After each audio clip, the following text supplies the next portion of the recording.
Hello and welcome into this edition of the Golf Channel podcast with Rex and Lav. That was a wild, that was a wet, and that was a windy third round of the Open Championship. And Rex, I want to start with the stat that I recited on Friday night's podcast. We're heading into the weekend. 39 of the past 44 Open champions were at or within the top 10 heading into the final two rounds. You scoffed at that. You did not like the trends. You did not like the statistics, which of course were courtesy of our stats guru, Justin Ray. After this day, I finally relent. A mea culpa. I should not have possibly known that the most hellacious conditions that Scottie Scheffler has ever played in his entire life would break out at Royal Troon. And now we have an absolute quagmire and an absolutely wide open championship heading into Sunday.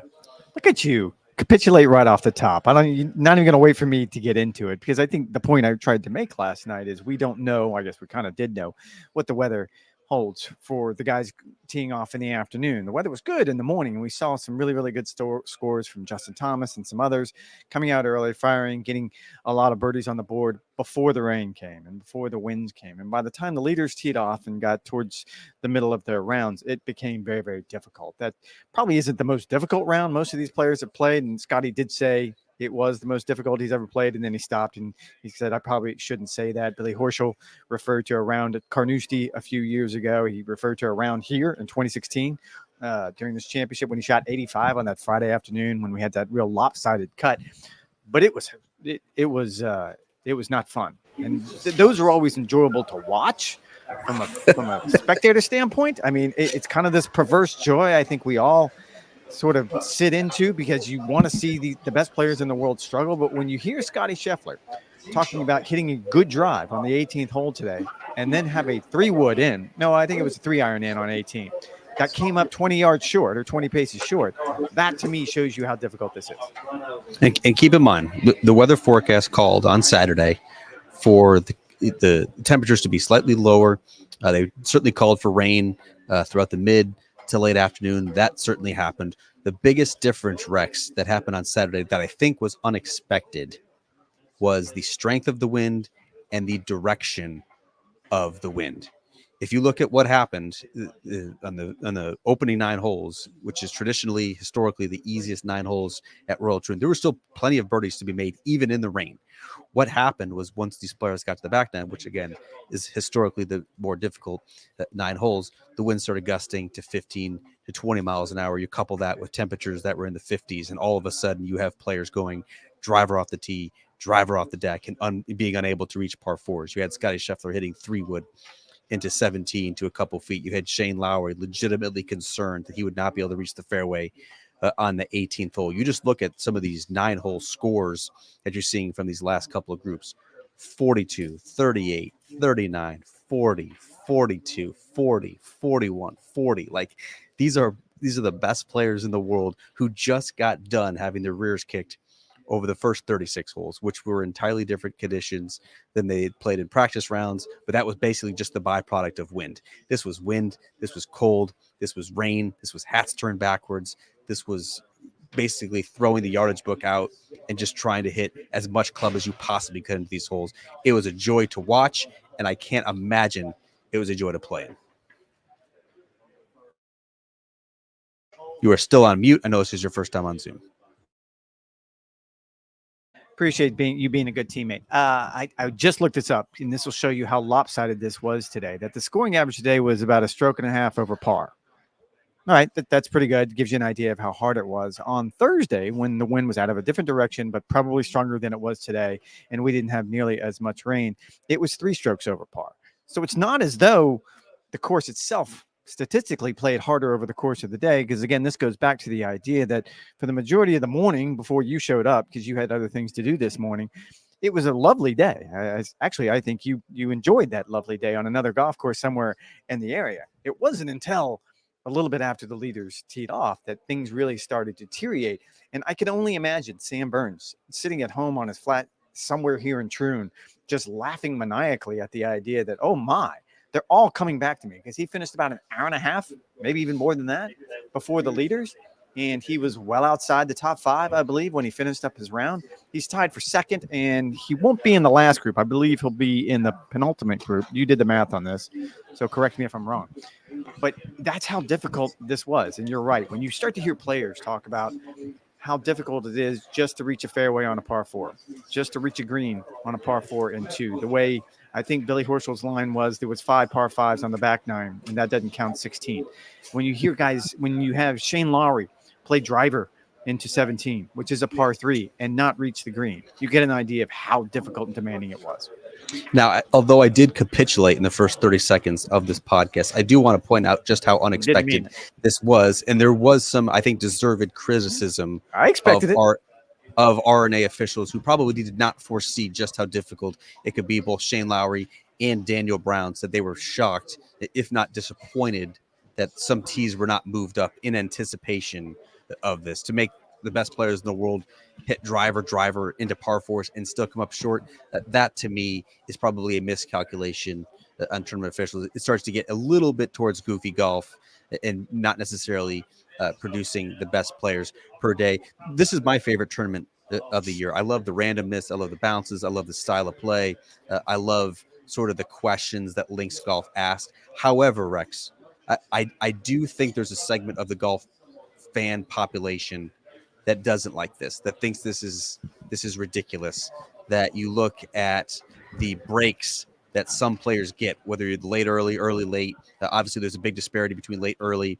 This year, about 2.5 strokes easier. And you look now at this leaderboard as we transition to what Sunday is going to look like. You have Thriston Lawrence, who shot 65 and all of a sudden is in the final group. Sam Burns shooting 65. All of a sudden is in the penultimate group. You have Russell Henley shooting 66. You have Adam Scott shooting 66. You have Justin Thomas shooting 67. All of a sudden, those players who benefited by a quote-unquote poor first 36 holes, all of a sudden now they have a chance to win this golf tournament.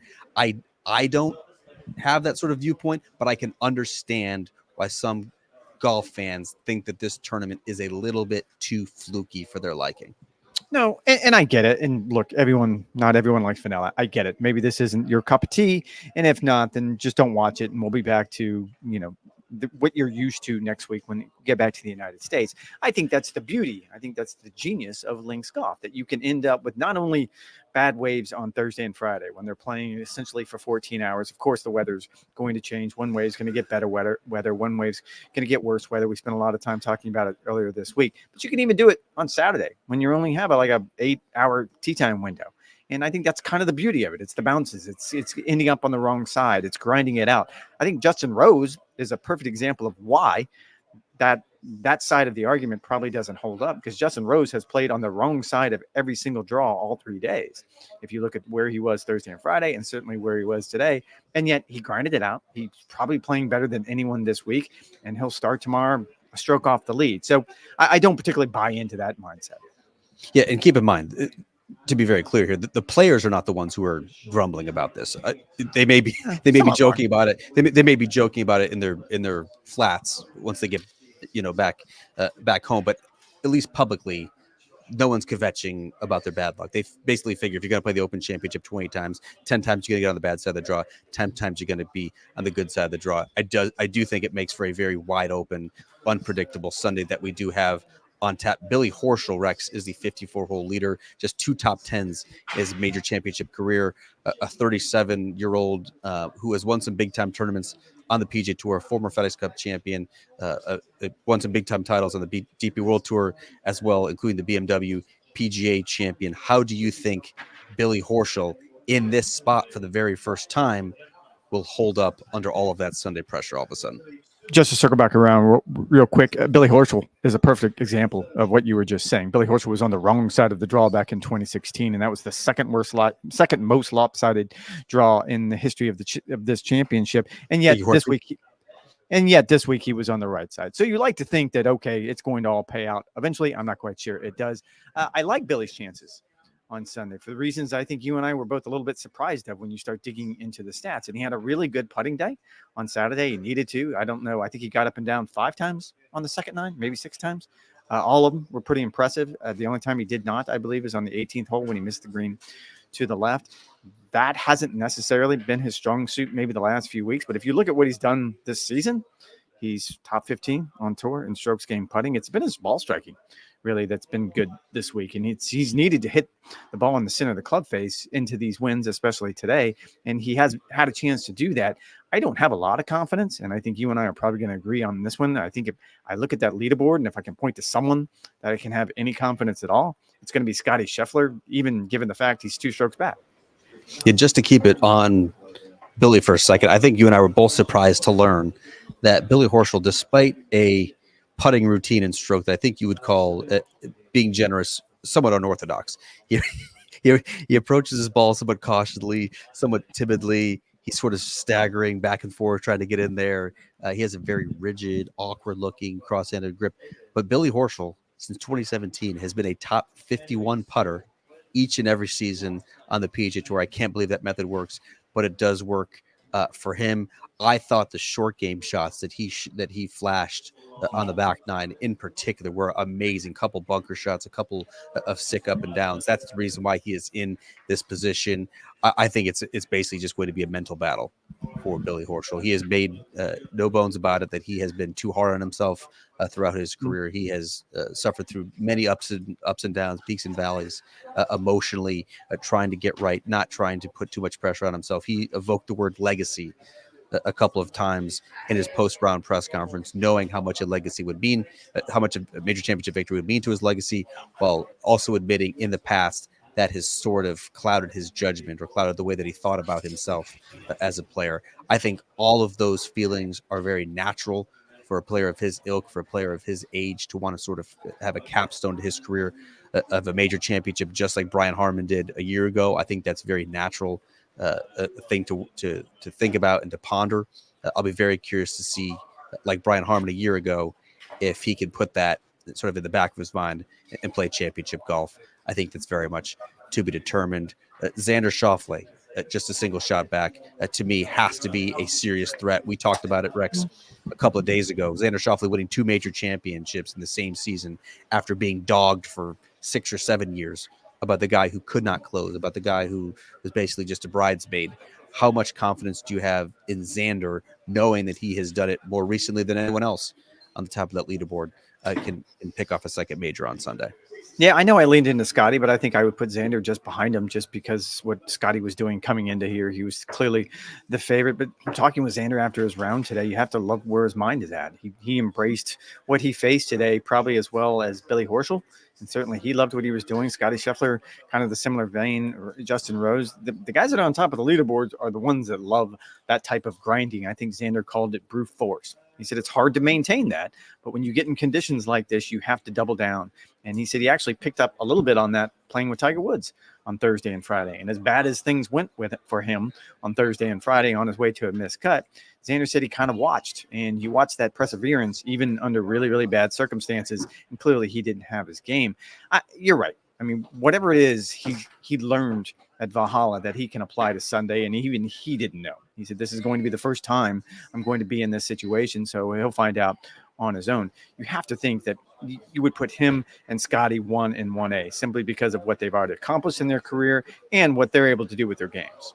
Yeah, he's such a complete player, does not have any faults, hits it plenty long, hits it on the screws, a very tidy short game. Although he did not putt his best on Saturday, I don't think anyone outside of Billy Horschel particularly putted their best on Saturday. I have plenty of confidence in Xander Schauffele. I do think it would make a very interesting argument, which we could potentially be having on Sunday, if he does win a second major championship versus Scottie Scheffler's 6 titles on the PGA Tour, including a majors and a players, who actually is the player of the year in 2024. We'll put a pin in that and potentially discuss that on Sunday. I'm particularly intrigued, Rex, with Scottie Scheffler. I thought there was a huge 3-wood that he hit into 17. It looked like he was sort of leaking oil, getting frustrated on the greens. At one point, he said he missed his putt on 15 because some raindrops were dropping off the bill of his cap. He finally turned it around on 18 and made about a 5-footer to get in the house at 71. What have you seen out of Scottie that leads you to believe he can erase what is just a 2-shot deficit now as he heads into the final day?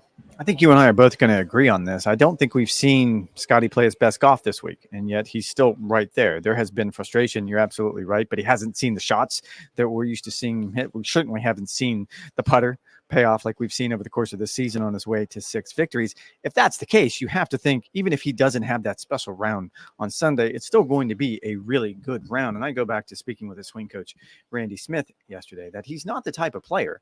And we probably had this conversation about Rory McIlroy and Bryson DeChambeau, who only wants to play one kind of golf, that wants to play from point A to point B and use their power and their height and their length to overcome and overpower a golf course.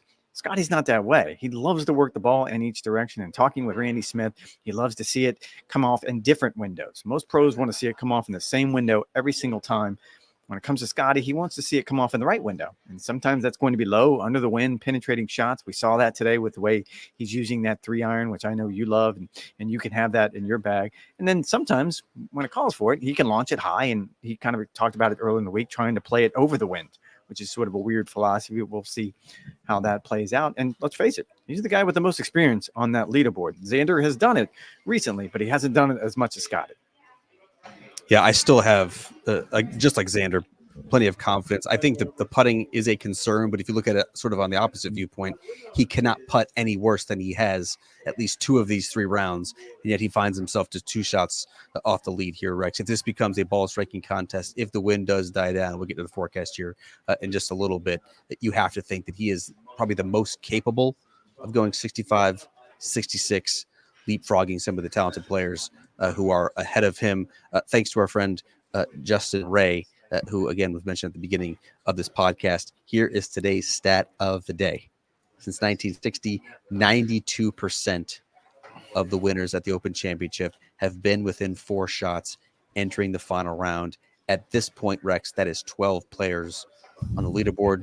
Billy Horschel, Tristan Lawrence, Sam Burns, Russell Henley, Xander Schauffele, Justin Rose, Daniel Brown, Scottie Scheffler, Shane Lowry, Adam Scott, Justin Thomas, and Matthew. Yeah, I almost said Michael Jordan. Yeah, Matthew Jordan, who will win this Open Championship on Sunday? Because as history tells us, it will be one of those players I just rattled off.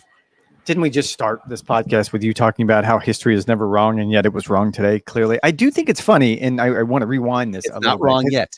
It is not wrong yet. 39 of the past 44 winners of the Open Championship were within the top 10 heading into the weekend. There is still a very good chance that comes to fruition. Sam Burns, of course, would be a huge outlier, as would Tristan Lawrence. I was about to say that changed quite a bit today. I will say it's funny. Adam Scott finished up his round about 3 hours before the leaders, played earlier, played in the much better conditions, shot 66, and he said even par for the tournament. And someone asked him, what do you think about your chances? And he could not have been more dismissive. Like, I'm going to be 7, 8, 9 strokes back. I have absolutely no chance, but I enjoyed myself out there today. As I stare at the leaderboard, he's in that magic number that you just named, 4 shots back, tied for 10th right now. It's amazing how quickly this flipped, and I will just spin it forward to tomorrow, saying that the exact same thing could happen on Sunday. How about this, Rex? Sam Burns was tied for 96th after the opening round here at Royal Troon. If he goes on to win, that would be the worst starting position of any player, not just in Open Championship history, in men's major championship golf history. You feeling that one from Justin Ray too? No player had ever been in a worse position after the first day than what Sam Burns is, and yet here he finds himself in the penultimate group. Did you pick a winner? I don't think you did pick a winner. Scottie. Let's first talk about... Okay. No, I did. I picked him at the beginning of the week. You think I'm going to change my mind now? So I do think it's going to be interesting, Rex. The weather forecast for Sunday, no rain. So all the players, all the caddies, all the officials can dry out. Radar, our friend from Sky Sports, can dry out as well. But what's going to be interesting is the winds. The winds have picked up in forecasted intensity from 15 to 20 miles an hour when it was supposed to be just 5 to 10. And also the direction.